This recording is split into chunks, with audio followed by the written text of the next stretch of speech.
patient. We're going to call this September 15th regular meeting of the DRB to order.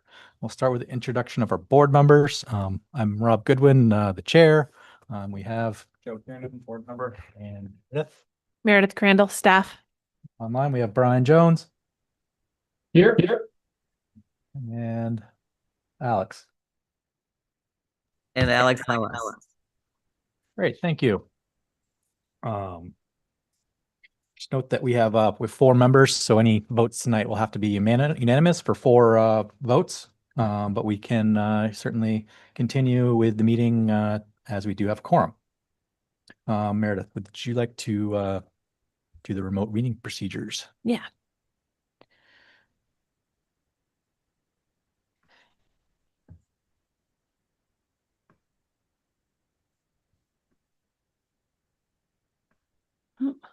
Things appear to be a little slow today. Okay, so for anyone viewing tonight's meeting via ORCA Media, you can participate in the Development Review Board meetings discussion via the Zoom platform through either video or telephone access options. For the full video experience, please type this link into your web browser. Alternatively, you can dial in using this phone number and when prompted, put in this meeting ID. Sorry, tech stuff going on. Under either of these options, I'll get a prompt that you want to get let into the meeting and be able to let you in. If anyone is having problems accessing the meeting, please email me at mcrandall@montpelier-vt.org. For those attending via Zoom, turning your video on is optional.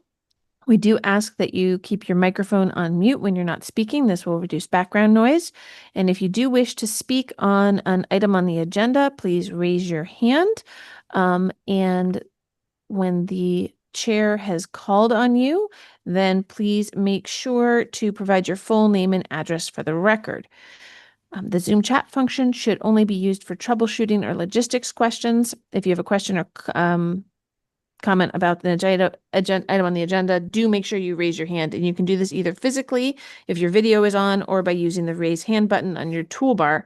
Similar rules apply to people in the audience about raising your hand and waiting to be called on to speak until the chair calls on you. In the event the public is unable to access tonight's meeting, it will be continued to a time and place certain. I'll now hand the meeting over to the chair. All right, thank you, Meredith. On to approval of the agenda.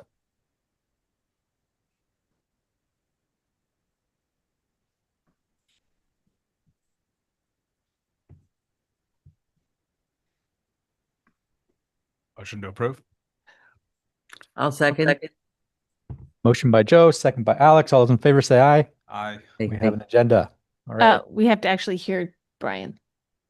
Brian? Hey, sorry guys. I just unmuted myself. I agree. Thank you. Sorry. Just Thank you. Those things. Thank you. Wonderful. Okay, so we've got 2 applications on the agenda for this evening. Both of them will require anyone speaking on the applications to be sworn in. So we'll do 2 rounds of this, one for Gould Hill and then, for Town Hill. The Zero Gould Hill application is going to be first. I guess before we get started, is anyone here to speak on the Gould Hill application other than the applicant? Any public? Okay. So I'll reserve my general public comment stuff for for the next application. Please feel free to come up for the Reed and John Kim Gould Hill application. And if you want to just introduce yourself, and then we'll get a brief summary and swear him in before the summary.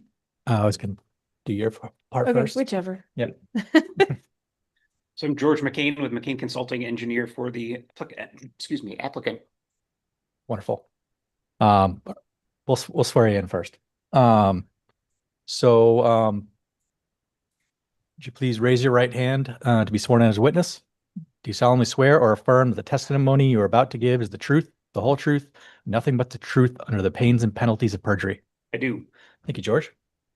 So yeah, Meredith, just maybe give a procedural like update where we are briefly on this, Absolutely. and then we'll let you give a presentation. So, oops, hold on. Sorry, gotta let somebody in. Multitasking. So this is an application for final review of a subdivision. It's creating 2 parcels out of 1. It was here for sketch not that long ago.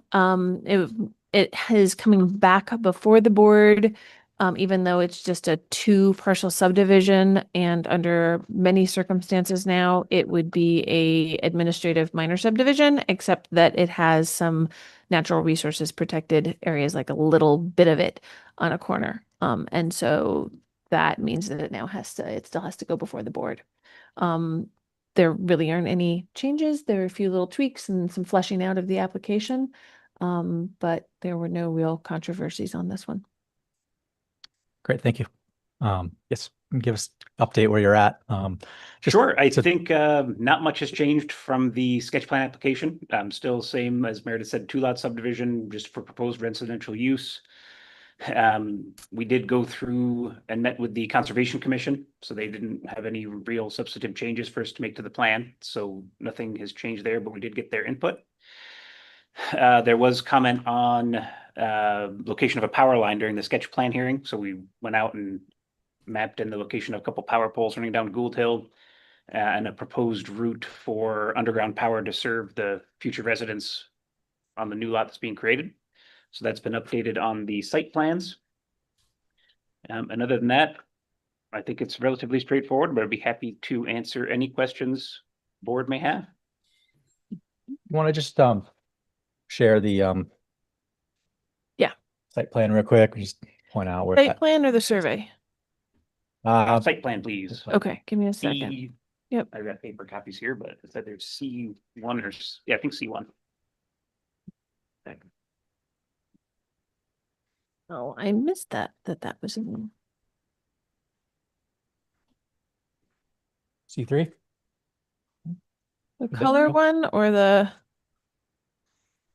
I think where this is. The review looks like it doesn't have the property line. I think it's going to be that one. Yep. So here's the new Slopes. parcel line here. Correct. Here's Gould Hill Road. Oh, existing power pole to be utilized for underground power connection. Here we go. Gotcha. Except Right on for the the edge caveat of that them. was in the rules there, if there's any constraint, if they hit ledge or Yep. something. Yep. We'll have to tweak that, but Yep, but you we do did show where identify the. that pole and then pole to the north and pole to the south. This one is actually the only one that's on the development side of the road, so it works out rather nicely. Gotcha.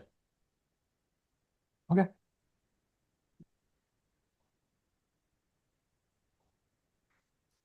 Wonderful.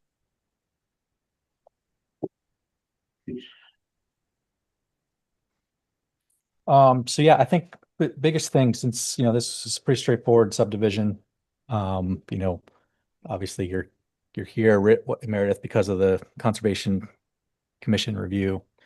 I think it'd be helpful for us just to get an affirmative on a couple things, understanding of the constraints here. Good, yeah, for sure. There's a stream nearby and some steep slopes. So like obviously stuff that you have to design around and protect. Yep. So yeah, so we've continue. Nope.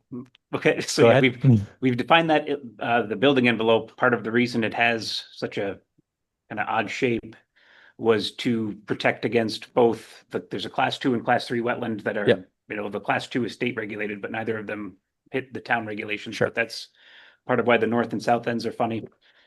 And then we also have the stream that's to the east, where we've got a 50-foot buffer setback to any structures there. So we've designed that building envelope Yep. to be 50 feet from the stream to protect that zone. Yep. And then steep slopes, we've got a draft EPSC plan in here. Obviously, when the final structure comes in, they may need to tweak that plan, but we wanted to show that certainly something reasonable would be possible based on the slopes that are there and the shape of the building envelope. Alrighty.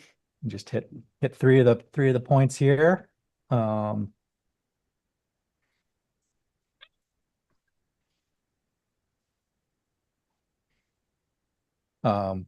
So staff had a report on a note on section 3502, which is the, utilities. And I think we talked about, your proposed connection.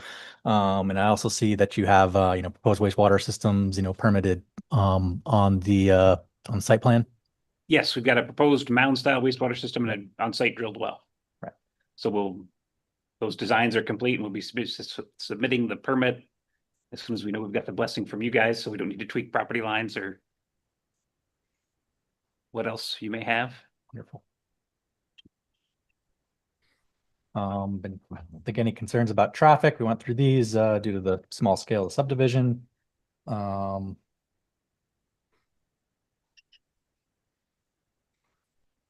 Parcel boundaries are pretty regular.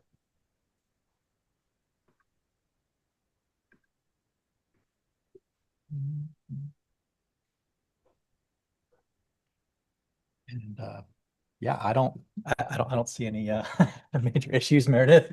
No, Anything to highlight? So the board, because the utility issue is dealt with, the board does have to actually make a finding on the 3506F about the landscaping. I can't, I can flag what the board has done on prior Yep. permit applications, but I can't make a determination there.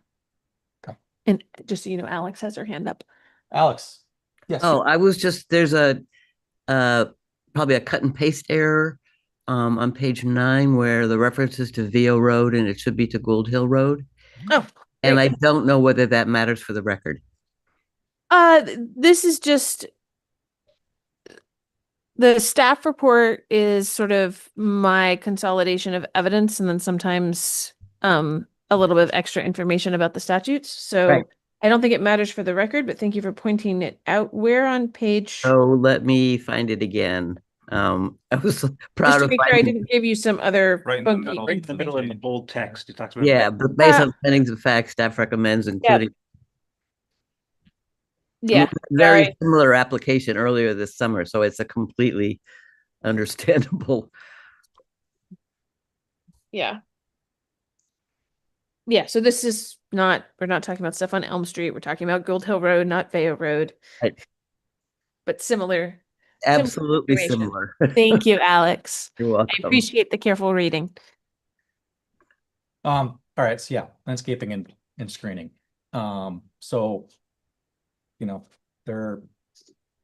this point in the process, the subdivision regulations indicate that we should, address this. Historically for infill subdivisions, the board has, kicked that down to the site plan, development phase. I think still have to sort of talk about that specifically on each application because the regs haven't changed. So does board members have any sort of comments on the landscaping requirements at this juncture in the subdivision?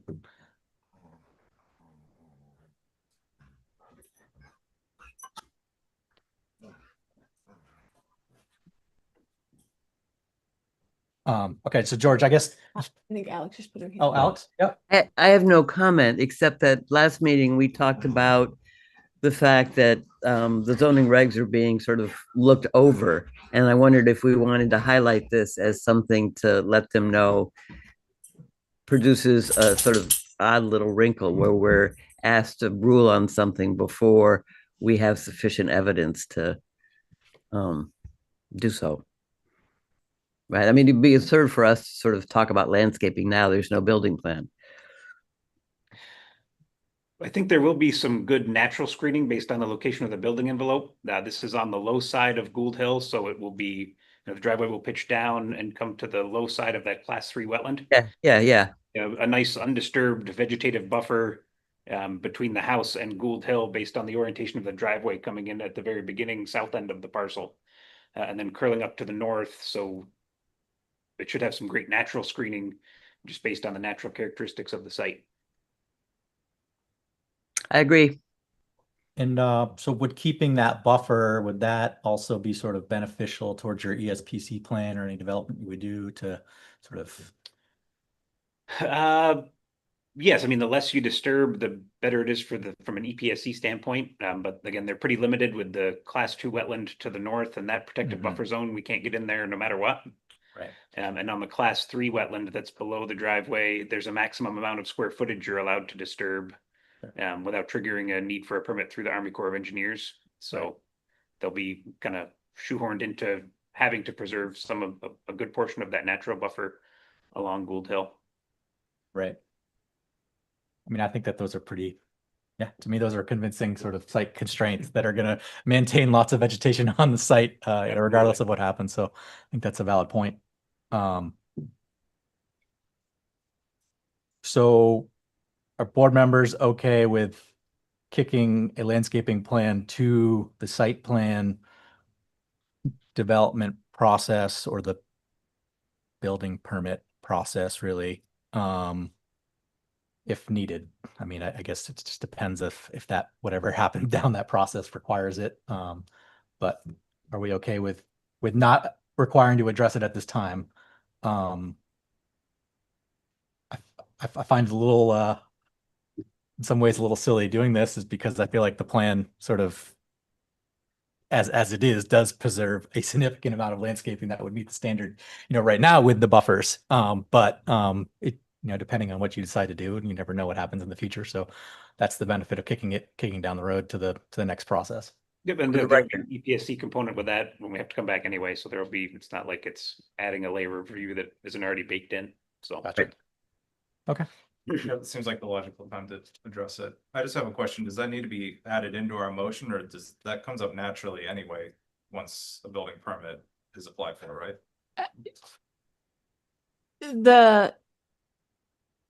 What future standards apply will depend on what's being built, right? But it's just, if you guys have addressed this here and said, that based on everything you guys have just talked about, right? What the decision will say is that given the size of the parcel, the limitations on what can be developed and how the area that can be developed will have wetlands on state regulated wetlands on either side that have strict limitations on what can be done with them, that will provide that landscaping buffer, as well as the, dealing with potential stormwater runoff. Like, there's gonna be all those limitations already baked in from the state level. And so the board trying to impose additional restrictions right now when they don't know, you don't know what's going to be built, doesn't seem the prudent move. And so leaving that until it's known what actually will be built is what the board decided to do. Does that make sense? Mhm. I mean, that's similar to what the board has been doing in these 2 parcel subdivisions. But it's not a condition of approval. No, it's not a condition That's of kind of what- approval. It's a finding. It's a finding of fact and a conclusion of law. It's not a condition at the end that you've tagged on as an additional thing that the applicant has to do to move forward. Thanks. And yes. Yeah, and I just, think before we close here, worth noting again that this application is different because of these resource constraints than the other ones that we've sort of evaluated in this, situation. And those other ones, we did kind of go the route of the condition of approval, but in cases, but A couple, yeah. I don't see the need to here. Right. Any further questions for you? I don't believe I do, no. Okay. Joe, anything? Nothing from me. Alex and Brian, you have any final questions, comments? Nothing from me. All right. Nope, thanks. Accept a motion, unless Meredith has seen anything that was missed. All right. Nope, if you guys are otherwise happy with the staff determinations, then I think it's good. Absolutely. All right, I will make a motion. Motion to approve a 2-parcel subdivision of 0 Gould Hill Road as presented in application Z 2025-0090 and supporting and supplemental materials, subject to the following condition of approval.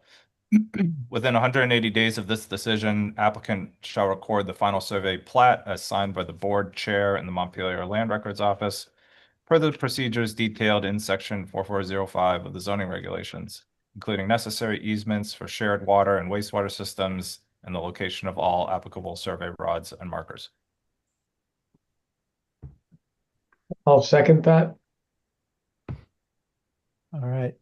Is it second by Alex or Brian? That was Brian. Brian. Thank you. Okay, we have a motion by Joe, a second by Brian. We'll do a roll call vote. Joe, how do you vote? Yes. Alex, Yes. Brian, Yes. and Rob, myself votes yes. That's a 4 votes, so we have an approval. Thank you all very much. Thank you. So the official decision is the written decision. When that is signed by the chair, I will also issue the permit and I'll send out an email to you and the property owners to come and probably pick that up, just because it's a little quicker. And the 30-day appeal period starts when that decision is signed. And then I'll be all clearing everything we hand out. So, Great. awesome. Thank you all very much. Thank you.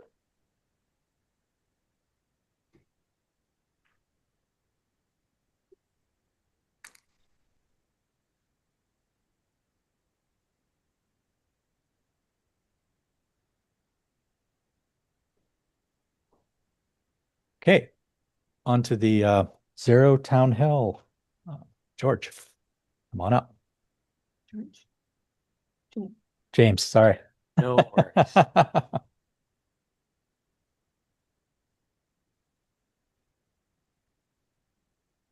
Good evening. Want to give your Was that- comment? No. Yeah.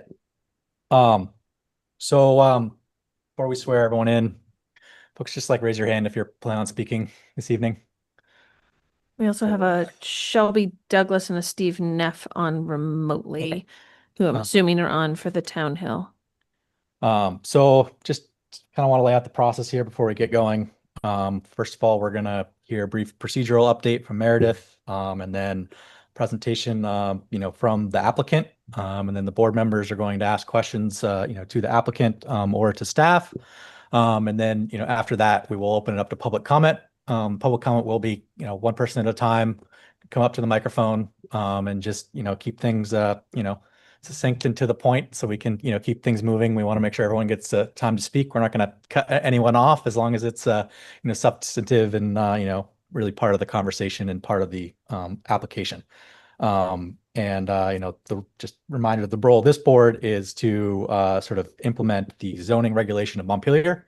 There are sort of often other concerns that this board cannot really evaluate if it's not related to the zoning regulation of Montpelier. So we cut you off for veering off of the zoning regulation. It's not because we're not interested in what you want to hear. It's just not our purpose here as a board. So without further ado, I guess we will let James introduce himself. Great. Did you want to do the swearing in? Yeah. It- We got to do everybody, but just if you wanted to say like what application you're on Sure. and your name again, real Okay. quick.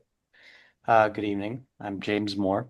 I live at 76 Leapfrog Hollow, which is kind of a lot that is kitty corner, kind of connected at the very southwestern corner of the Zero Town Hill lot that we're discussing today.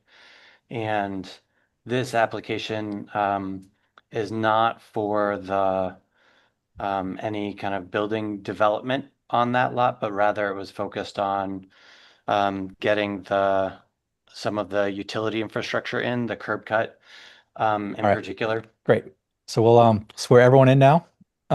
So everyone wants to raise your right hand to be sworn in as witness. And so Shelby Thank and you. Steve, if either of you plan on talking, you'll need to unmute yourselves and do the same thing. So if you don't have to show your video if you don't want to, but if you want to be sworn in and talk, we need to swear you in now. And if we don't hear that it's happened, then we would need to swear you in later on if you decide you do want to talk.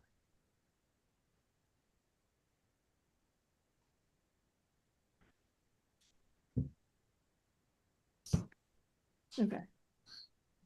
Awesome. Okay. Do you solemnly swear or affirm that the testimony you are about to give is the truth, the whole truth, nothing but the truth under the pains and penalties of perjury? I do. Thank you. Just get affirmative from our online participants. Yep. Yeah, it was just Steve. Okay, His great. isn't. All righty. So yeah, Meredith, you want to just give a procedural update and then we'll go back to, Or overview, yes, since it hasn't been here before. yes.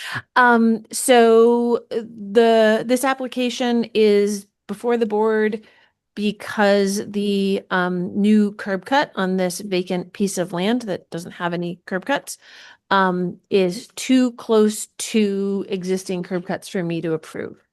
The board has seen a lot of these over the last 7 years, where somebody either wants to widen a driveway or put in a new driveway. And it is then, as a result of that action, going to be too close to existing driveways. And then for this one, I mean, it's the width of the road itself is too narrow for a driveway to go here really with and meet the minimum spacing requirements. So no matter what, pretty much I had to bring this before the board. Wonderful. Want to give a summary of your application? Sure. I'll start with a little bit of the timing. As you may know, Town Hill is getting repaved right now. So we wanted to do what we could to get some of the infrastructure in so that we didn't then have to cut up the new pavement right after it was done. So we tried to hustle and get the permits in so that we could get the curb cut in place, potentially put the water in because it needs to come across from the far side of Town Hill. And then we came into the 45-foot limit that Meredith spoke about, which brings us here tonight. I'll note it's, we did work with, spoke with the folks at the Department of Public Works to locate the driveway in the best possible location. And kind of the grading plan. As I mentioned, this permit tonight is not about any housing development. It's just the curb cut, focused on the curb cut. And then it was going to be to start to build up the driveway there. I think that's ultimately, it's good to have the permit, but it's ultimately going to be delayed because other projects that were going to generate the fill to start to build up the driveway are delayed. So I think at this point, there's not going to be any additional work for a period of at least a year is my guess. But wanted to get the approval in just for the driveway location. I will note that it's pretty customary in this neighborhood. If you were to look at the map of Town Hill and this part of Town Hill, I think you'd see that both to the east and the west, many, if not most of the homes are in this condition where I just did a quick look and it was number 128, number 158, number 169, 240, 245. All of those are probably less than the 45 feet. And that's just because it's a fairly dense neighborhood with lots of driveways. And if you're across or next to, and you see both across and next to in this neighborhood. Jesus. So I don't know if Meredith or Rob, you would like me to touch on any other points here. But I think at this point, in terms of what work is going to happen in the neighborhood, it's nothing for a while. Yeah. Yeah. I just didn't see it in the application. Did Public Works have a finding or email? It should have been in here, just the back and forth with Corey about planning it and allowing it. No,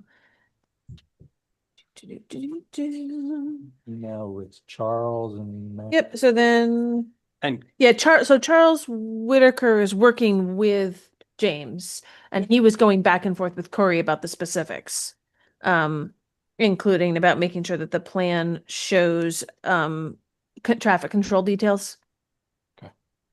So that was I mean, they were working out the really fine points, including that, like, there needs to be a flagger type stuff, I think. And I think that was this one. Yep. Yeah. And so those are the back and forths, lining up to, Oh, and that's the last one, Corey Line saying the curb is planned to be installed, nice. blah, blah, blah. And about leaving the gap here for the driveway. So yeah, it was 100% approved and coordinated with Yep. Department of Public Works.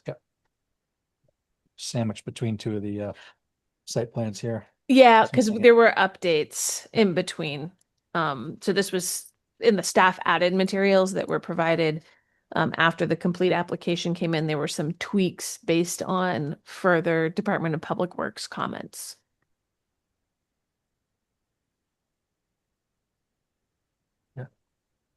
Joe, you have any thoughts on this? You're familiar with the standard? Yeah, nothing too technical. No. Well, it doesn't really seem to be anywhere else to put it, frankly. So. Yeah. I think Alex had her hand raised. Alex? I do have my hand up. As I recall, we had an informal discussion of this earlier within the last 6 months when the applicant was before the board on another matter. And there was some discussion about the amount of infrastructure that would have to, I mean, infrastructure in the sense of utilities, that would have to be crossed in order to get this driveway built. Am I wrong in remembering that? Because the plans that got put in also have detail that is beyond my comprehension about how the water lines will be protected or how they will be diverted into this lot or whatever that, whatever those drawings are about. And I just wondered whether the informal comments have been considered and addressed in this application. I understand we're being asked to vote on a very narrow thing. But it seems to me that earlier concern is worth recalling. So give me 1 second and I'll just pull up the plans to show.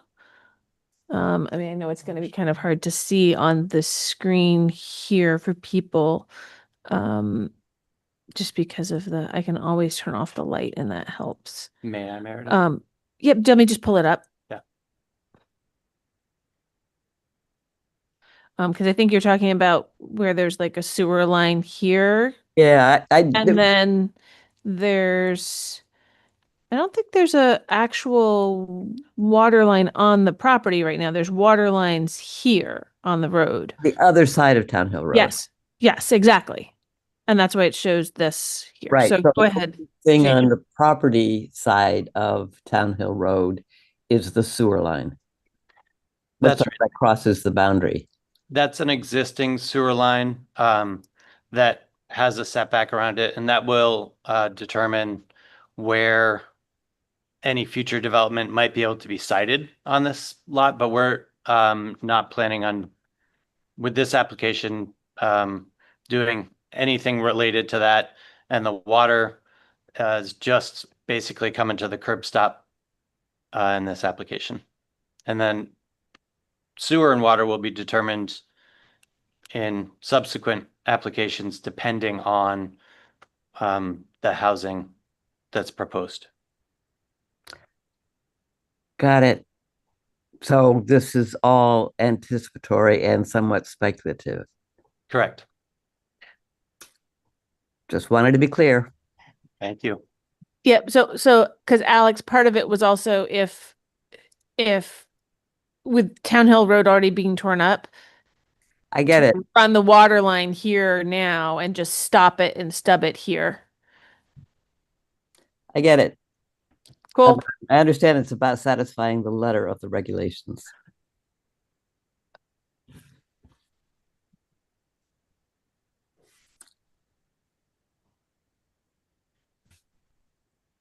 All righty. Brian, you have any comments thus far? No, Rob, thanks for asking.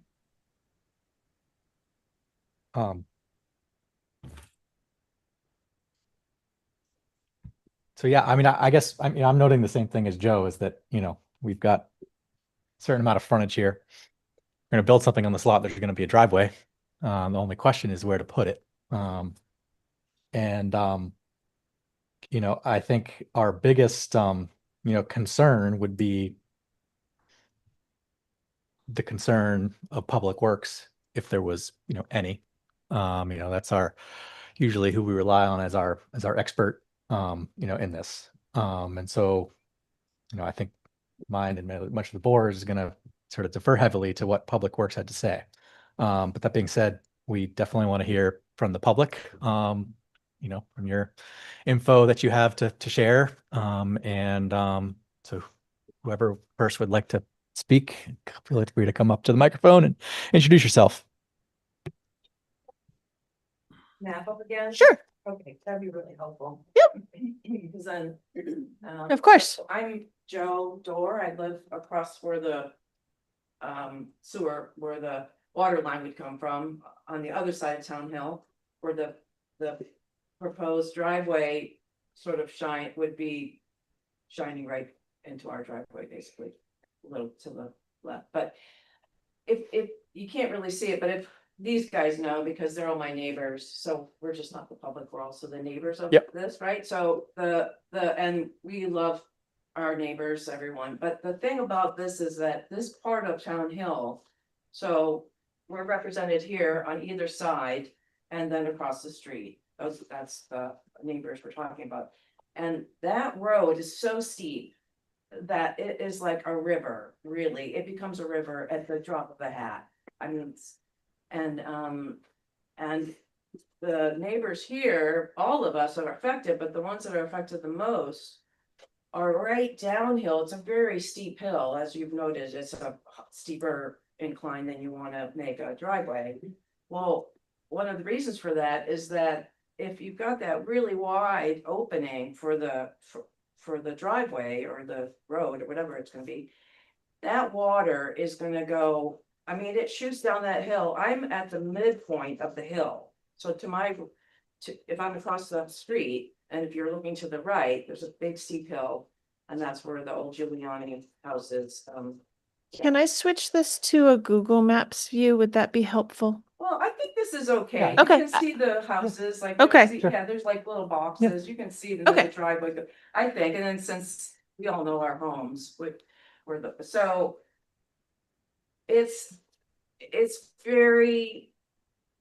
it's just a river prone section of Town Hill, and it's not densely populated.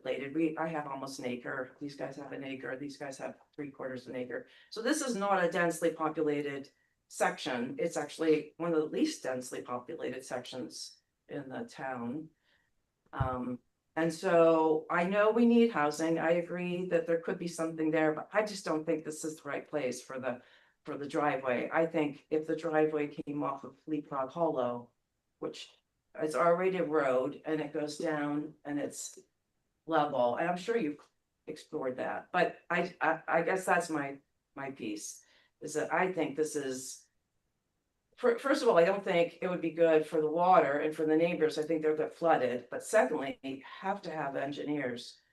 We can't forego. In the Times Argus article, it said they were thinking about foregoing engineering and lighting. I don't care about lighting, but the engineering has to be included in this project. I mean, it just absolutely has to be, because otherwise we don't know how dangerous it is to the neighbors. Could you elaborate on when you forego engineering? What about specifically? It could be the article was followed up, and this is not valid anymore, but it says here that let's see where it is. It says something.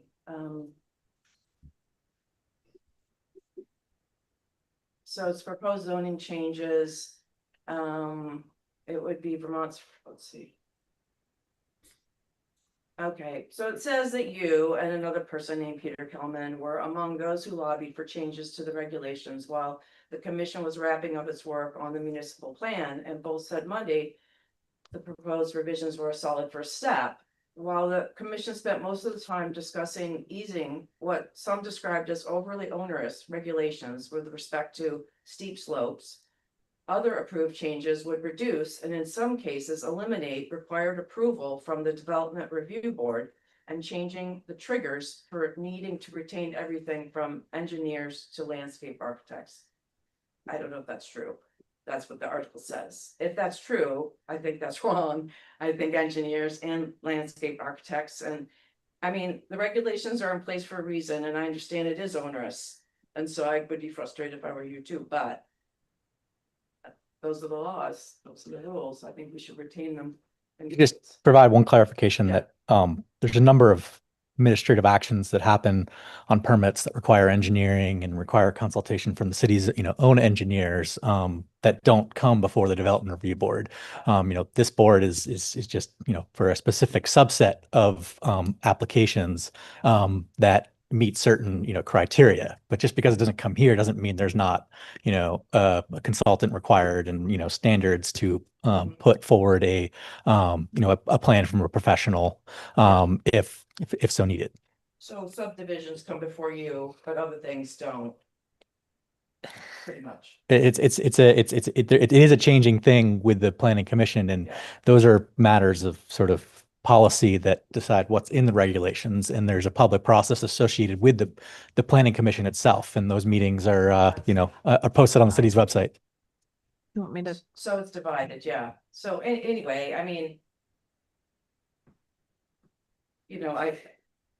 Yeah, I mean, I think that if you lived in that area, you would be like, oh my God, this is like the creation of a funnel that's gonna just.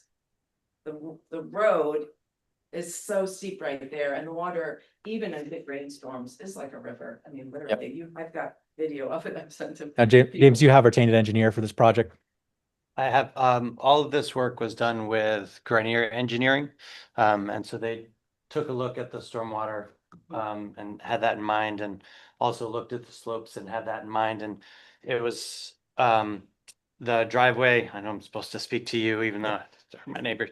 The driveway was moved, in one of the revisions towards the center, basically, as you can note in the property, so that it's not directly across from the driveway in part. And then I also, during the paving process, was working with DPW folks and Kurt Matoik had emailed me if I could. I'll read this because it relates directly to this issue. Hi, James. Zach Blodgett from our office is working on layout today for Town Hill Road.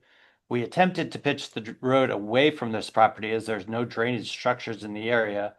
But with the reclaim process we're using, that's not feasible. You may have noticed some washouts in the area.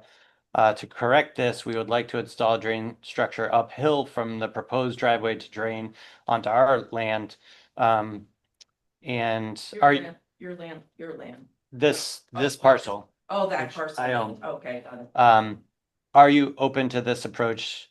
And I said, yes, please, because So what's the other people, the people to the downhill? So I think that this will, I've noticed that the neighbors just to the west of this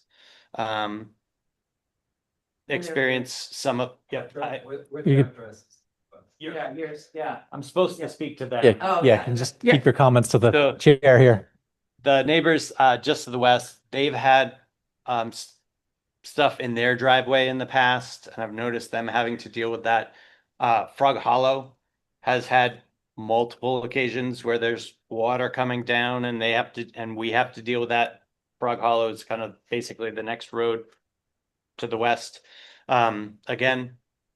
And so I think this, while it's not part of this permit per se, we are, and I said, yes, I responded, as soon as I got the email saying, sounds great, please go ahead with the drain structure, because I want this proposal not to make things worse, but rather to make things better. And I think it should do so when it comes to some of the water coming Thank you. off of Town Hill. Thank you. You're welcome. Yeah.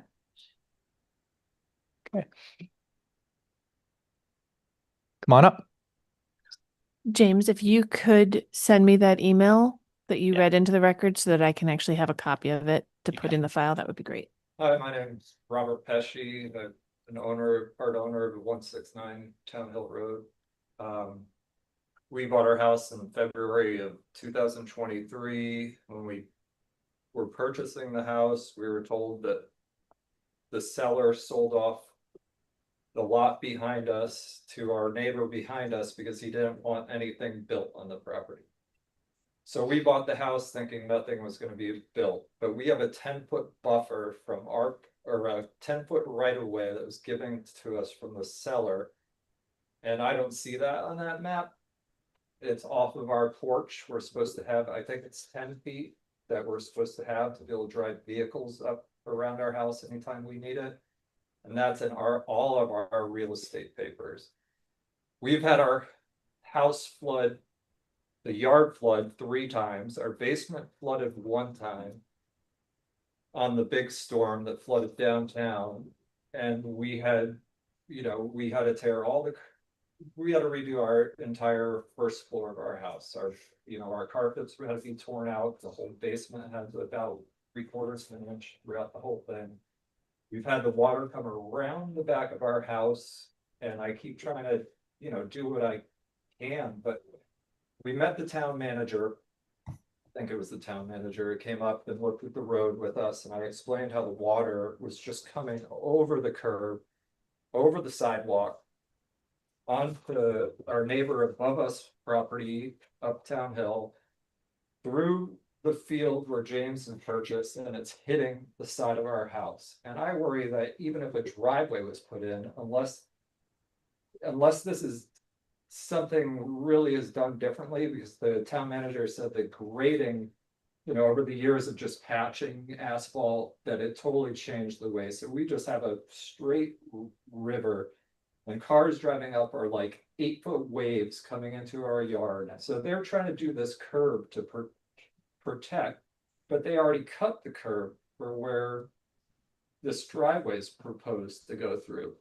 But another thing we were told was this property is not large enough when we're purchasing our house, this property was not large enough to do anything with the amount of street. So that was another thing we kept in mind, that we didn't want to purchase a house and and have someone build this in this field behind us. I think maybe that was it. I mean, we've asked James to stop coming across our property with your lawnmower, because we were given a right of way from the seller who both sold us our properties. You weren't given a right of way across our property to get to your property. We've talked before about where the property lines are, and you've told me that my property is actually farther than the. So I'm just gonna stop you right there. So property sort of negotiations between neighbors. This is something that this board can't. He has no way to access this property besides through our property. It's something that we've run into, and sort of we have to sort of put a stop on it, because it's just not part of the zoning regulation. I'm sorry. Water issue. Sure. And yeah. And even if the road did stop this water issue, which hopefully it does, we still worry that if it doesn't, instead of having a wall of water hitting our house, we're gonna have a wall of mud hitting our house with whatever this driveway, however, I mean, I don't know what to expect from it. Okay. Thank you. Anyone else? Yeah. Okay. Oh, I kind of came. So I'm Jessica Ball. Yep. I live at 219 Town Hill Road. I am the homeowner on the other side of the driveway, so on the east side up the hill. And so the primary reason why I'm here tonight is to learn more about the situation at hand. I do appreciate that there is going to be engineers involved in the project. With that said, I do have a few safety concerns that I just want to raise, given the proposal here to get an exception. I know in the beginning, James mentioned a bunch of different addresses along Town Hill Road that are potentially are exceptions to the rule where there is, a smaller than expected driveway.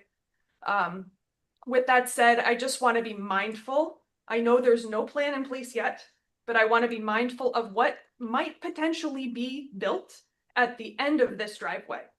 As I understand it, all of those smaller driveways go to single-family residences, and it is my understanding that what will be built on the land at the end of this driveway when it gets built is going to be more than a single-family residence.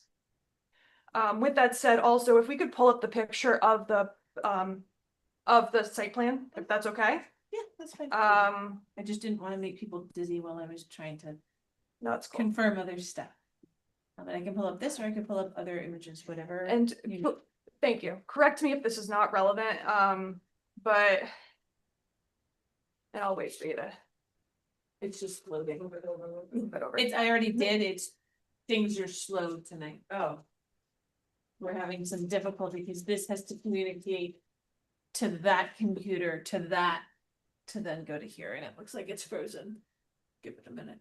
Does the laptop there show the whole thing, James? No, I'm seeing this. No, I'm seeing the same as All what's up right, there. I'm gonna, yeah, Okay. my screen had already showed it. So give me just a minute, let me retry, and I'm going to shut down a couple of other programs, which might make it easier. No stress. It's all good. I'm just, Um, it likes to be funky. That's okay. While we're waiting, I do have significant amount of video footage of water coming down Town Hill, down the road, down the bank, and into Dana's house. Okay, for some reason that's zoomed in even though mine is not, so that's as. This is okay. Because I- This is okay. And I can zoom in if I need to. Yep. That's all right. So we see where the driveway is planning to go. Yep. If I can direct your attention to the big circle to the right of that driveway, that is a gigantic oak tree right there. It kind of is on my property. Nope, not that one. Oh, this right there. That big thing. Yep. That is a huge oak tree. Oh, it's beautiful. It's big, it's beautiful, it's wonderful, it's very great. The trunk of it is on my property. My first safety concern is sight lines. As you come up the steep pitch of this proposed driveway, what a driver is going to be met with if they want to make a right-hand turn is this huge oak tree that could potentially be in the way. The other thing that I hope, I hope that there is a traffic study done here at this point or at some point with the anticipated volume of cars that could potentially be going up and down this driveway, because this is going to turn into a busy intersection where this driveway meets the road. The reason I am so concerned about that is because if I can direct your attention to the other circle, that other tree at the bottom of at the other corner of my property. So if you go to that circle, that's another tree. That is where my kids play on their swings. And I have a 2-year-old and a 3-year-old. And that is right up against that driveway. So I just have these safety concerns. That's why I'm here tonight, just to kind of raise those and bring them to your attention. And I know that my other neighbors have some water concerns, and I'm here to address any questions that y'all might have. Well, thank you. I think that's very helpful information. Thanks for your knowledge of the specific site. Yeah. James, do you have anything you want to add? Be good. Regarding the 10-foot access easement that's on that side, basically it's that dotted line marks that 10-foot. Sorry, you're gonna have to, if you want me to be able to point to it, I don't know which dotted lines you're talking about. The dotted line, keep going, stop. Oh, But just, there. That one gives you a isn't that the reference setback? for what is 10 feet from the property edge. Oh. Yeah. In case you're looking for that. That was granted by me when we bought the property via, and I granted it, agreed to it with the folks, with Mr. Goodall, who previously owned the property. And it was for access for people to walk around because the property line is only like 5 feet from their porch. Or, and you know, that's not non-conforming in the zoning regs. So From the I porch was- of 169 Town Hill? yeah. Yeah. So I was trying to be helpful at Peter's request to say, hey, can you allow people to walk 10 feet along Yeah. that edge? And that's a little more detail on that. And then sure. Because I know Peter Adele, he's been my neighbor for more than a decade, and Peter didn't live there. Peter granted that because he lived at his camp, and when his mom passed, he was never at that house. These folks are there all the time. It's a really different thing to grant somebody that space when they're not even living in the house. Yeah. So that's just a piece I think. Okay. Well, I think we'll stick to the driveway spacing issue here. I guess maybe we could just like refresh and summarize concerns about drainage. Just kind of maybe like walk us through your knowledge of like where the water's going and like, will there be any changes with this new driveway as to the direction of like where the water currently goes? The water goes downhill. Sure. And I'm fully aware that it impacts the folks at 169 and it impacts those of us who live on Leapfrog Hollow. And that's why I was so open when the city asked, hey, what about some drainage to try and alleviate some of those washouts? Right. That I agreed to it. So my hope is that this in time will improve that situation rather than make it worse. But you know, when it rains, the water runs down the road. Have a hand up in the back here. Yeah, you have to, so that the people who are taking Yep. the minutes and Got it. everybody remotely can hear Yep. you. Thank you, neighbors. By the way, well said. Your hope is that it will. I'm sorry, you guys state your name and. Dana DiMartino. I live at 169 Town Hill Road. I'm sorry. Thank Yes, you for the time. Make sure your comments come to the board You here. got it. If this passes, so my concern is, James says he hopes that this will help things. This is not a hope. This is my home. I live here. I'm very proud of to live here in Montpelier. It's a big feat to live here with property taxes, as you know. So hope is not good enough for me. And my other question is, so the Moore family has their own team of engineers to deal with fill and things like that. Great. I'm hoping that's in compliance with the city and that the city is doing inspections to see that James's engineers are in compliance. In addition, that is such a precarious piece of land where the driveway is at, that even the dump trucks, I want to know, where the dump trucks are going to be, how to protect the soil stock killing locations and weather protection and staging materials. The land is so sensitive there that the smallest little push around, I'm telling you, the water has not stopped coming down Town Hill Road and into my land from the Balls residents since I moved in. This is a really big deal. So I hope the city is staying in very close contact with James's engineers. And we're not just letting this go because of we decided to rezone things because it's easier and faster. Yeah, I'm very happy to, as this moves forward, very happy to work with our engineers to think about and figure out what additional drainage we might be able to do along that western border to divert water away from the 169 residents. A retaining wall would be perfect. I mean, honestly, that's what it means. I guess question for you, Meredith. Mhm. So we're approving a waiver of the distance to the adjacent driveways. Mhm.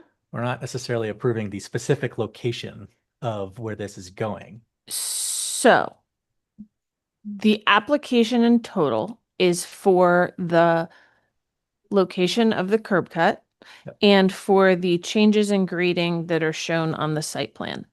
right? If it had just been the changes in grading and the curb cut had complied with spacing, I would have approved this administratively. There are changes. This is so silly. Let me back out a little bit because it's not showing everything that I'm looking at, and it's not centered. We did something to make it easier for people to see text, and now it's, and I'm not gonna be able to see it very well. So the more solid lines here versus, see how there's some, I don't know why it's moving. Pale, these little dotted lines. So the dotted lines are the existing grades, and the solid lines with numbers on them are the new grades. So to make, to bring in the fill, right? Fill is being brought in to bring this area closer to the road up higher. So that cars can be more level here as they're both coming in and going out, right? It's being filled in here and here. So these tie into existing grades further back. So this whole thing is going to be brought up to some degree and slowly then, you know, go down the hill more. But so that's going to create more of a natural berm here so that it's going to be harder for water that does come off on this side, where I think James said DPW is actually put in a new drainage, whether it's a swale or a pipe or something. We don't know what they're going to do near where the water is also connecting, to run this way, and get it further away from the road before it's trying to naturally go back this way again. But this new grading will also try and push it a little bit more towards the back of the property before it crosses. That is the scope of what is being approved here. And in the details in here for the site details, it talks about that everything, you know, the erosion control, there's silt barriers being put in for the during the process when everything is still, you know, loose, or it's not going to be loose because it's going to be compacted, but there's our standard erosion control practices that apply, which means that it will all also have to be revegetated if there's any, you know, decent gap in time between putting in the fill on this site and future development. And based on what James said at the beginning here, there is going to be quite a gap even before fill can be brought in. So all of those practices apply so that nothing else is being approved at this point.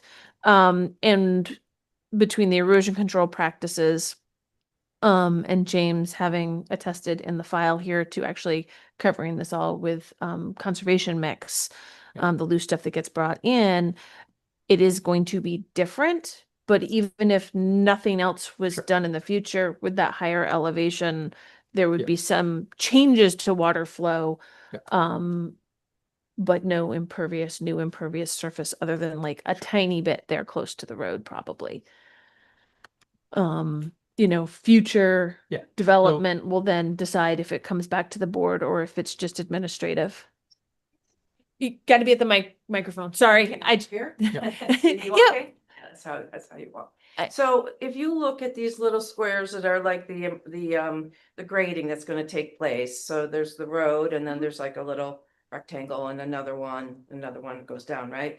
Well, unless you live in this area, you don't realize from the road, it's a pit. I mean, it goes straight down to the houses. I mean, literally, this is a very steep pitch here we're talking about. And like, even if you filled in, it's not like you're going to be driving into, I mean, I can't imagine how you could fill it to that you're driving in at a straighter line rather than like straight down. And even if it was straight across, these rectangles are right above their house. I mean, you can't, how are you going to keep the water from going on a road surface right straight down into their house? I mean, I mean, I'm not an engineer, but I don't understand how that's, I don't think it's possible. Thank you. Your hand up. Yep. Come on up to the microphone. It's got to be 16-foot hill that pitches into this property right now. Mhm. I don't see how it'll be done. Like, if is it gonna put guardrails to keep cars from sliding off any snow onto our property, or I just don't get how it can be done. I mean, unless you live there, right? It's just hard to imagine. It's really very, each house is quite a bit higher than the next house on the street. It's quite a steep hill, so. You know, Joe, anything? No? I mean, I'm gonna, are we supposed to? I think that there's some misunderstanding about how water flows going on here. if you live there, we know how water flows. We lived there. We've seen it for more than almost 15 years. I've seen. So how as water you flows there. stated, you're concerned that the curb's gonna be cut. It Now is water already cut. can, well, the curb is cut, and now water can access. The curb is only 3 inches, It's quite wide. but its height is what's the concern when you're talking about water. It only takes about a, you know, The water coming down Town Hill. Like onto Splash the Mountain. surface. And Yeah. but the way it accesses all the properties is through the curb cuts. Yes? The No. houses Or are does it built hop up on the wall. over, it hops over on the Yes. sidewalk and down? It's like a river, I'm telling you, it's like, if you have video, you should see it, it's crazy. Yeah, it goes down the sidewalk and down the river, or down the road. Don't pitch the right way, and it's like the side, we've had our yard in front of our house wash out multiple areas that I take the soil that ends up in my driveway. I've probably done this like 8 times. I mean, each time it's like 7 wheelbarrows, 8 wheelbarrows full of sure pack, everything they try to do to fix the sidewalk, the road, everybody's property Uptown Hill ends up in my driveway, and I keep patching these spots where it just comes over the sidewalk and washes out my lawn into my front of my house, into my sidewalk, into my porch, in my face, with a cracked foundation. Right at that spot too, that's like the peak, that's right at the midway point of like you're coming down the hill, and I'm right across the street, so I know exactly the pitch of it. And these guys are on one side and these guys are on the other side, and we're across the street. And we had to have a big huge swale dug into our property to keep the water from, I mean, it's crazy, it's a crazy area. The city maintains your swale, Yeah. so my question is, if this all works out, this all passes, James gets his filled driveway. Is he gonna who maintains that? The city, James? What if it's way worse? What if it's the same? Then what? Can we answer that question about if there's a swale, who would maintain it? If you don't know, that's fine. If the swale is, I assume if it's on town land, the town maintains it. If it's on private property, then the private property owner maintains it. So. Um, I'm not sure why, but I think because the water on our property runs into the road and wrecks it so much, because we have almost an acre. We have underground springs, that's another part of it. The city came, or somebody Can you came. come up to the microphone? Oh, they came and this nice guy who I just said hi to, who's some, I don't know who it was, but one day I woke up and he was digging a swale on my property, and I was like, oh, what are you doing? He goes, oh, I think this will help a lot. And I said, yeah, go for it. He dug this with a big backhoe, he dug this huge swale that keeps the water from, and it drains it into that drain that's across the street from the drain that you're talking about, connecting to the drain. Anyway, that's Yeah. where the water from that, and there's underground springs. I mean, you can't believe the amount of water that goes in this thing. Yeah. This So, is- I mean, there's 2 different things going on here. There's a major project on Town Hill going on right now, and then there's, development of one of the adjoining properties. And this is not to sort of say that the concerns are not real about water jumping the curb, and we can believe the video. I think we're all here for the floods. We've seen seen it happen. I think the board has to sort of figure out like what, as it relates to this specific, curb cut and this grading, how that impacts and what information more the board might need in order to feel comfortable approving this. Maybe we have that. So if board members feel like they have enough information to sort of work towards making a decision this evening, or there's anything specific that you might need more of.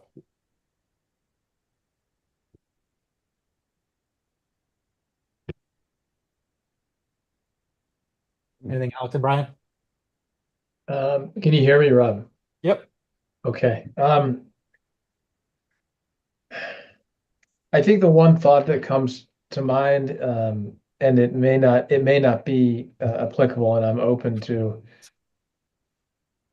people, other board members kind of shutting it down if they don't think that it's relevant, but maybe just connecting the dots a little bit more about how the proposed driveway would be constructed.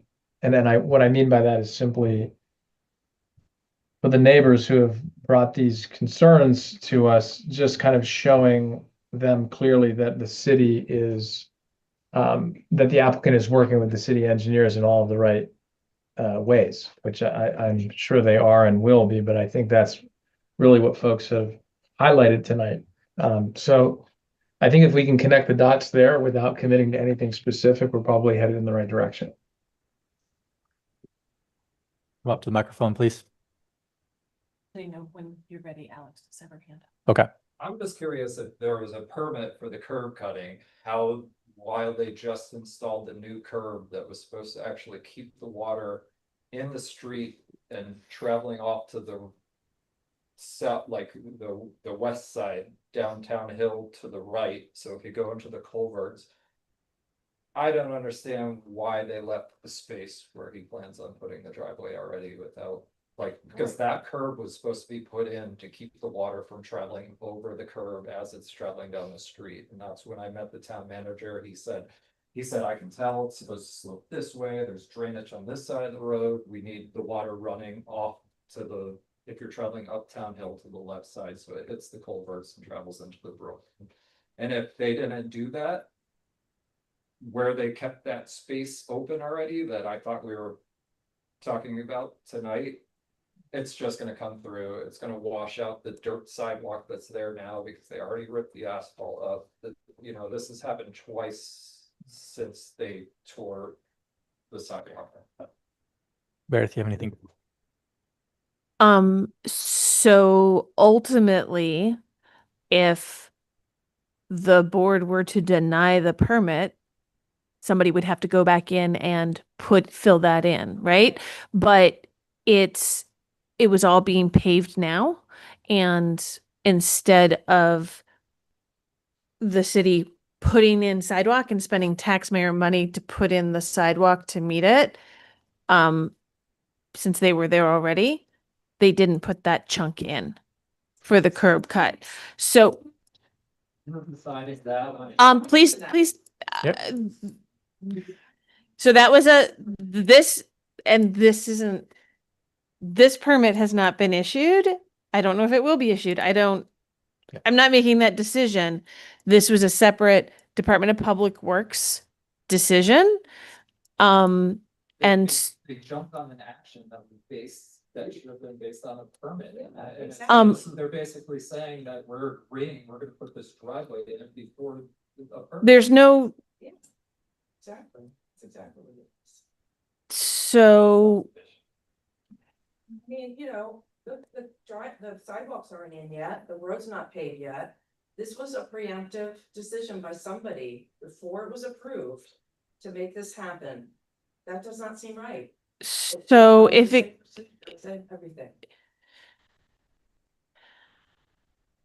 That's something to take up with Department of Public Works at this point, because I don't make any decisions about what the city Department of Public Works does in its right of way. So I can. So Because zoning permits don't apply to public works doing stuff and making decisions about paving the roads. They take a curb out for an imaginary ghost drive. Are we here to talk about the curb? I mean, that's what the thing to talk about, the curb. That didn't get put in. That was supposed to be put in to protect our If sidewalks. this was approved, they went in and had to cut that curb. Oh, well, They- it's not the hardest thing in the world. We're not Well- talking about. Then, so that's the Department of Public Works Yeah. decision on their part on how they were dealing with this particular application. But you're saying you have no responsibility for what they did, that we would have to go and go to. I- what would be the- I don't tell Kurt Monica exactly what to do. Tell us what to I- Something about it.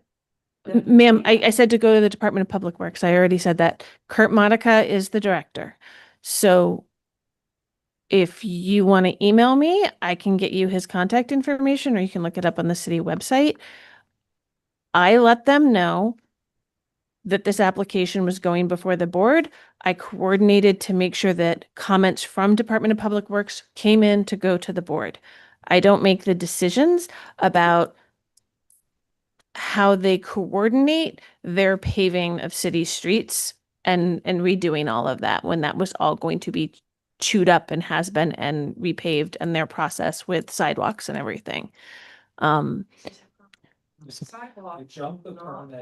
I just want to I don't know that we're getting anywhere necessarily with this. This is not as the chair of the board, it's not a purview of the board to review every action of Public Works. I know that maybe you don't like that idea, but it's in the regulations. I will say from my experience across the state, when the state V-Trans does a project, and there's a farm road that comes in and they decide to put in curbing, they don't go get a zoning permit, in order to get a curb cut. It's just the transportation projects are.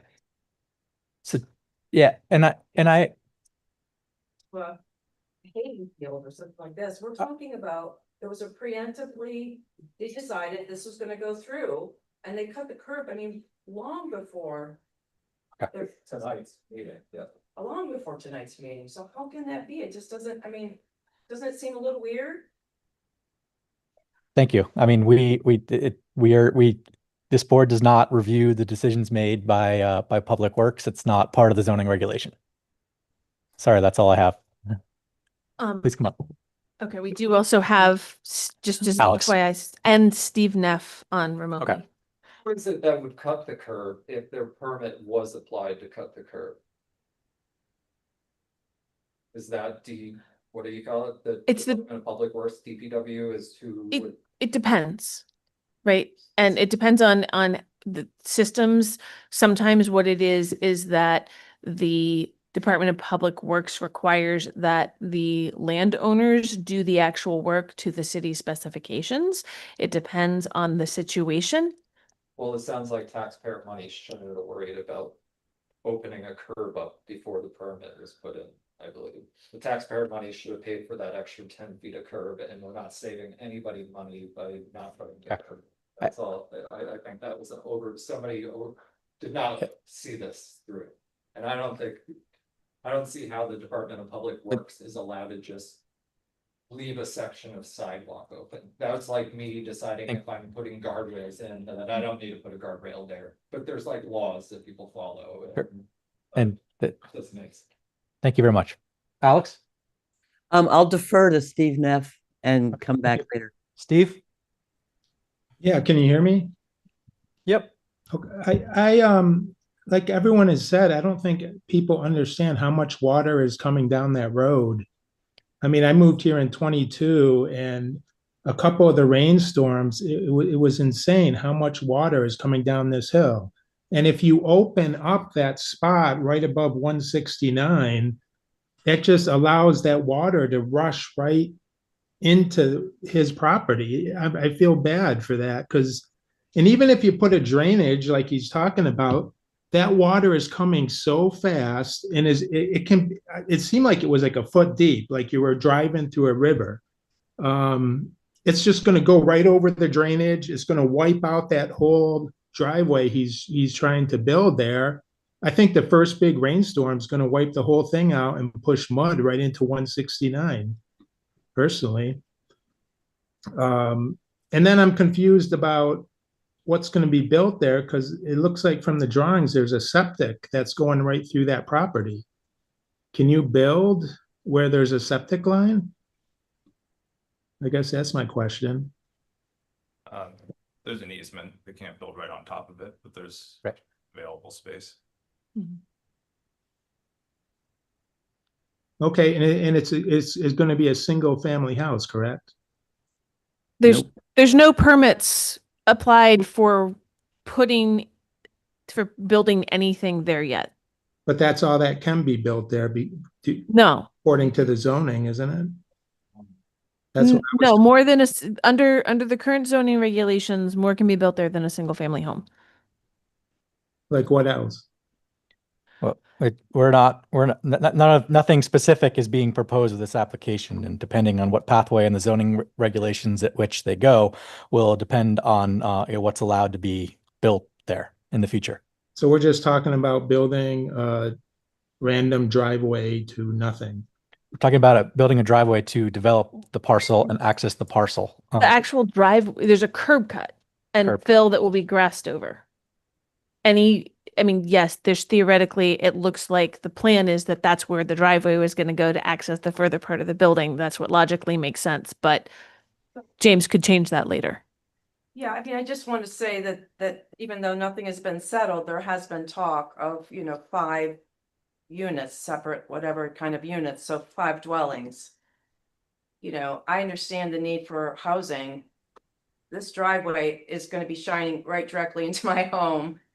And if there's 5 dwellings and there's 2 cars in each dwelling, I mean, that's 10 cars. That's not even considering the guests and, I mean, I get it. We need housing, but for this driveway scenario is undoable. It's dangerous. It will be just devastating to my friends and neighbors. And it's just not, I don't know why I like you. You're a good person. I'm not trying to diss you or anything, but like to call it a densely populated neighborhood. Oh my God, we all have like an acre of land. It's not densely populated at all. You put in a 5-unit, building, I'm sure it'll be nice and stuff like that. But it's just not, anyway, I don't think it's in keeping with the neighborhood. And Thank you. There's gonna be a major intersection at the end of the driveway. You're not gonna be able to turn right and see around the tree. Okay. And if you go to turn left, I anticipate a bunch of car accidents in front of my house and in front of the house across the street. people drive about 50 miles an hour down that. Yeah, now that They treat it like a thoroughfare. it's even better now that it's smooth. Thank you for your comments. Any more comments from the online? Steve? I'll comment if I have a chance, but I'll let the public go first. Well, I'm sorry, I was under the impression that a driveway was being put in, but if there's no cement driveway, I feel it's even more dangerous for that rainwater to be. I guess people will be doing this and know what they're doing, but I just have a fear for 169. Thank you. Alex? I just want to go on record as saying that I am very skeptical about this approval, and I will probably vote against it. I think it's procedurally putting the cart before the horse. I understand the regulations might permit it, but the concerns raised about the hydrology, I think are quite pressing, and I'm not sure, to follow up on Brian's point, that we can connect the dots sufficiently to make this a comfortable intervention in the neighborhood. Alex, if we were to say ask the applicant to do some hydraulic specific analysis and bring back more information, would that cause you to reconsider? I would always be willing to reconsider, although the cart before the horse part bothers me quite a bit procedurally, and not the business about public works, because that's how stuff works, but the speculative aspect of it, that this is being put in without any kind of plan for what's to follow. It's been a vexed site according to the application, according to the materials in the staff report. That area has been a vexed site for a long time. Lots of permits applied for, lots of appeals. And it just seems to me that before it gets developed, it needs more thoughtful consideration than approval of a curb cut of disputable impact. Rob Yes. and everyone, yeah, if you can hear me, I think as a suggestion for how to move forward tonight, I don't want to make this a formal motion, but it's just an idea. Maybe it's actually really a question for you, Rob and Meredith and others. Do you think that it's a good idea for us to just pause this conversation for the time being and have the Department of Public Works report back with more information about the engineering, just trying to techniques or strategies or what's going to be put in place if this curb cut was to be created.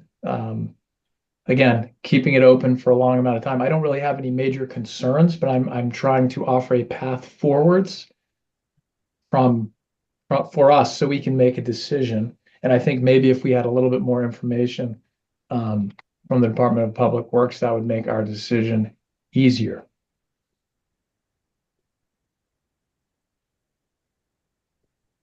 What does that sound like to you, Meredith? I think that's we're getting closer potentially. Yeah, it's not consistent with what we've done in cases in the past. Joe, I have a question about if we did deny it. In the future, if it's still a parcel of land, if he came back with like a site plan and more, everything else, would the fact that we denied it today mean that they could never get a curb cut in the future? No, because it would not be this same application, right? There would be more information if he came back, or he came back with, I mean, even if it's just more substantial information, more detailed plans, that's an option. But he wouldn't be able to come back with the exact same application. Right. Unless the regulations changed. But right? If the regulations the whole change. reason this is here now was supposed to be kind of a money saving procedure, basically.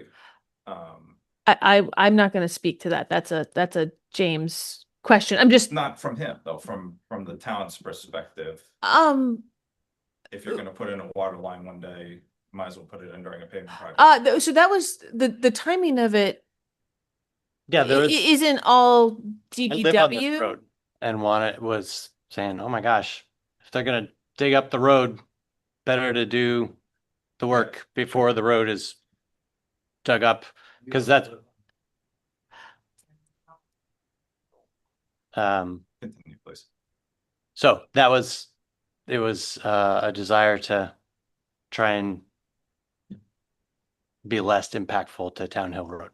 But see, can you just hold on for 1 second while we finish our conversation here? We'll call on you. We'll make sure to call on you before. We're kind of talking about a path forward. I think we Rob or Brian, hold on a second, Brian. the thing I'm trying to address here is that I thought we were coming here to talk about the curb and the cutting of it and what would that mean? And it's already done. So if it gets denied, then does the curb get put back in? And secondarily, saving money for the city, that's great. Okay, everything that's good, but you don't live there. You're making adjustments to a part of property that affects us, but it doesn't affect you. It only affects you in terms of what you want to build in the future. And I why don't the know. taxpayer money needs to help. hold on. Can you just hold on 1 second, please. So Brian had a suggestion. Alex stated sort of her feelings. Joe and I are still here, maybe discussing, that. I guess I'll weigh in where I feel about the path forward here. And what I see is that there's a city component to this, a public works, component to this. There's a zoning component to this, and there's a development component to this. There's grading, there's the curb cut location, and I think it's possible that like the plan as it exists is totally sufficient, but I'm not seeing everything on one piece of paper of where this city storm structure is going and where the pipe is going, where the potential, swale is going. And so, what I would advise is, put it back to the applicant to sort of have some time to develop this plan a little bit further with finer detail based on the conversation this evening. If that results in it being not doable on your end and you withdraw your application, that's fine. But I'm inclined to give you the opportunity to sort of seek the information and represent or present some new information to answer some of the questions that came up tonight. Comment to that though. Yeah. First of all, I'm not aware of what the exact situation is there right now. What is the situation right now? Ma'am, you have to come up to the microphone if you're gonna talk. And Just, if you want to hold on and just, That the curb is cut. The curb that we're supposed to be here talking about tonight and whether the permit got Okay, yeah, approved, yeah. that's already been done. Is the road newly paved already? No, they're paving it this week. So the and road then is the not sidewalk- paved. So The sidewalk is being totally redone up that road too. Yeah, it's all out now. And the curb is being totally redone as well also. Yes, But yes, they yes. didn't do part of the curb. But Where there's a, that driveway. So is the new curb already in? except for that big The new curb's spot. already in. Is the new sidewalk already in? No, New sidewalk is not in. No. Okay. Because the only concern there would be if it were to be in limbo, then kind of the whole purpose of this would be eliminated because DPW is gonna have to finish that project. They're gonna have to put that sidewalk in, they're gonna have to put curbing in if this is gonna linger for any amount of time. then if it gets approved, it would get torn Retaken back out. Right. Yep. It would get retaken out. Yep. and and that's just honestly, like I'm just that wondering what's aspect. to gain by delaying it, basically. If I don't see any gain. Delaying it as opposed to either approving it or denying it. That way, at least we can move forward in one or the other direction. Unless people don't feel like they have enough information to make the decision, right? If there are board members who don't feel like they have enough information, or if they thought that if Brian or Alex said maybe some more information would help, and also fill in the application, address some of the concerns that were raised.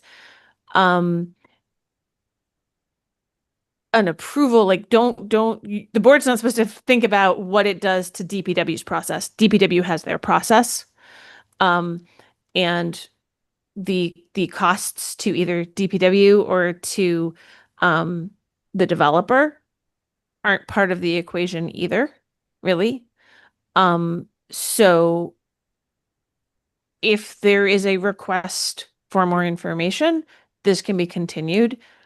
But James can also say he doesn't want to continue it and he wants everybody here to vote. There's that the sort of procedural, there are some options procedurally. Yeah, I think I've heard that a couple of the board members would appreciate some additional information. I'm happy to work with our engineers to provide some additional information and keep it moving forward. And I do, we'll let the engineers do the engineering, but I think that the city is responsible for some of the water issues. And we would be responsible for the plan on the parcel. We can provide more details there moving forward. Steve. I just want to add one other thought. I'm up at the top of the hill, 245, but my house, the next house down, and then 169. If you look at the drawings, all the driveways curve pretty radically up, like they come from the road and curve to the right for the reason so water doesn't. I mean, it's bad as it is, but I think they curve that way so water doesn't come rushing down your driveway. And with this proposal, that radical curve isn't there. I just see it's a slight curve, but I'm just afraid a lot more water is going to run down this where he's proposing to put the driveway with a gradual curve like that. So I just wanted to add that.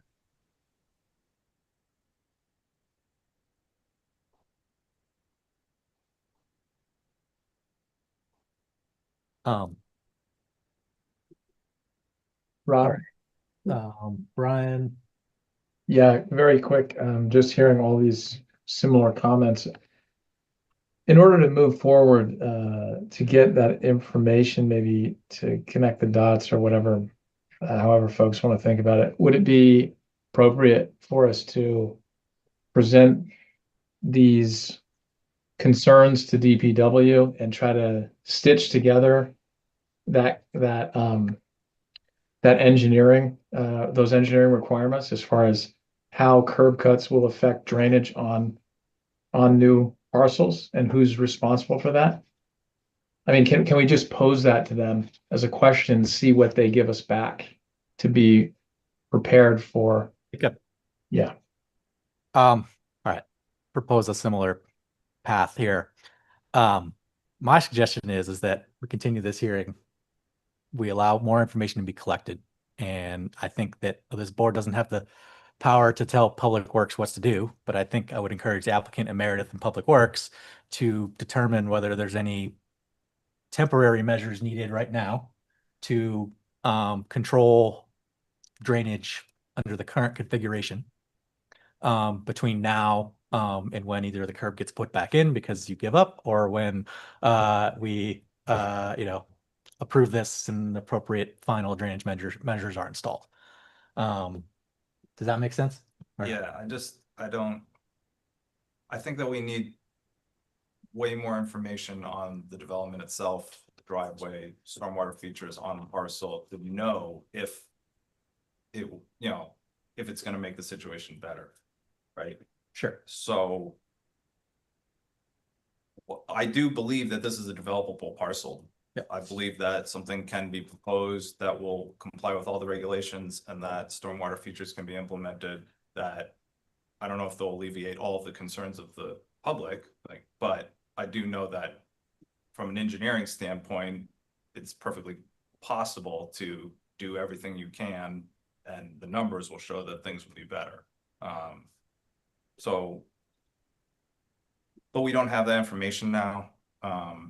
And given that this was kind of something that was trying to be done in I don't know what the right term is to use it, but it's just kind of a logical way. If you're going to dig up the road for water and for whatever, do it now while it's being dug up. That makes a lot of sense to me. But since we can't really determine, I mean, looking at it, we can't really determine exactly how this is going to affect, and just the curb cut itself, as the neighbors have mentioned. Yep. We can't really determine how that's going to affect downstream properties, stormwater. So I think that we just need more information, but it's information that isn't going to be obtained soon enough, frankly, to make any difference. This road's getting paved soon. They're going to be putting in sidewalk, soon. Yep. So my inclination is to decline from now. Yep. Until we get a more comprehensive site plan and an engineered, hydrological report and kind of approvals from subject matter experts, which we aren't. Okay. All right. So thank you, Joe. I think that makes a lot of sense. I see Alex nodding in agreement. We'll take a couple more comments, but I think the board's maybe ready to move on here. For bed too. If somebody was building something for profit, this isn't just like building his own home. This is actually to make money off of either Section 8. I don't know what the plan is. I'm gonna keep this to the curb cut application. If this was a profit thing, would taxpayers really need It's a policy question for city council, unfortunately. Pay for water to come through. That's a policy question for city council that I can't.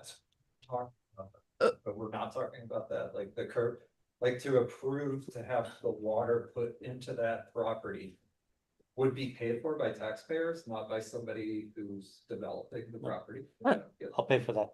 Yeah, there's a lot of fees associated. Yep. Happening. Okay. Yeah. So, I mean, there's only 4 board members, and I'm not hearing a unanimous consensus on approval here. I'm also not seeing this conversation, really get anywhere. I think we've been at it. It's time to sort of chart our course forward, unless any of the board members have any other grand ideas to go a different direction. But I would accept a motion. I'm sorry, can I Yep. just a couple procedural things if you don't mind? Yep. Okay.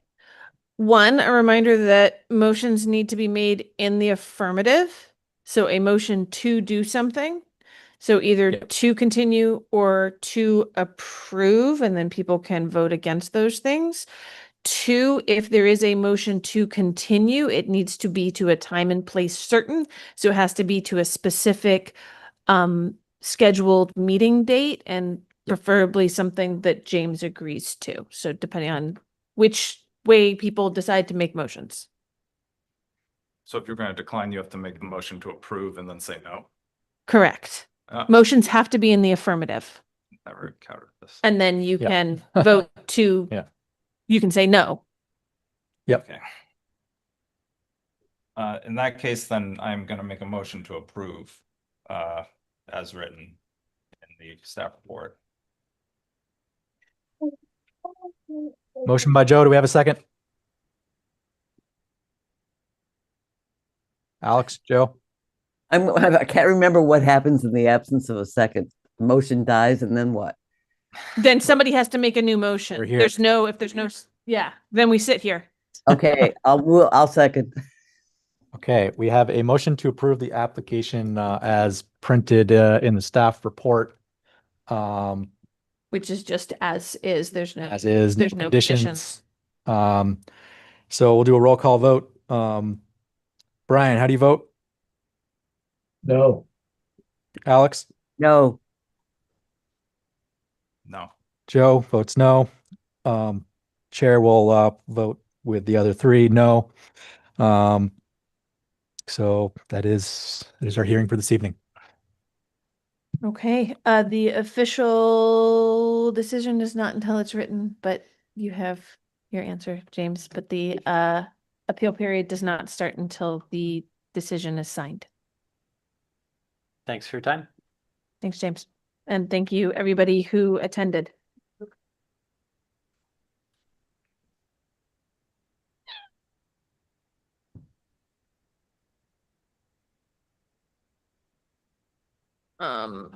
So there is meeting minutes, I think, Rob? Yes. So we have meeting minutes for September 2nd. Is there a motion or any comments? No comments. Motion to approve. second. All those in favor, say aye. I You have it.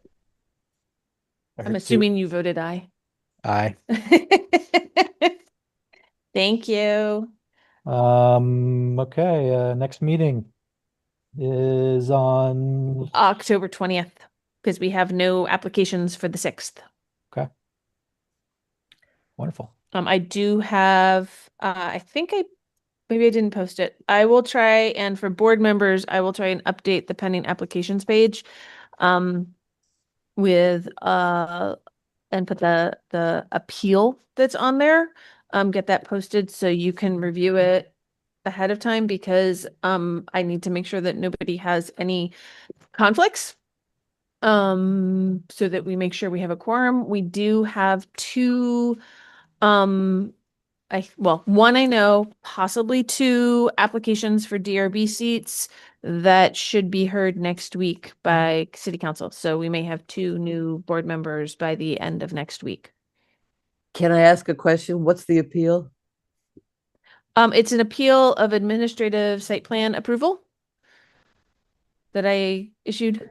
So that we don't know anything about yet. You don't know anything about yet, right? Because it is not, it's an appeal of something I approved. Got it. Because there's another appeal going to the environmental court or something, right? Right. That is, yes, that is the appeal of the 9 Heaton Street subdivision that the board approved. That's going to the environmental court. Right. Okay, thanks. Yeah, you're welcome. All righty. Motion to adjourn. Motion by Joe to adjourn. Second. All those in favor say aye. Aye. Aye. Aye. Thank you, everybody. Have a great night.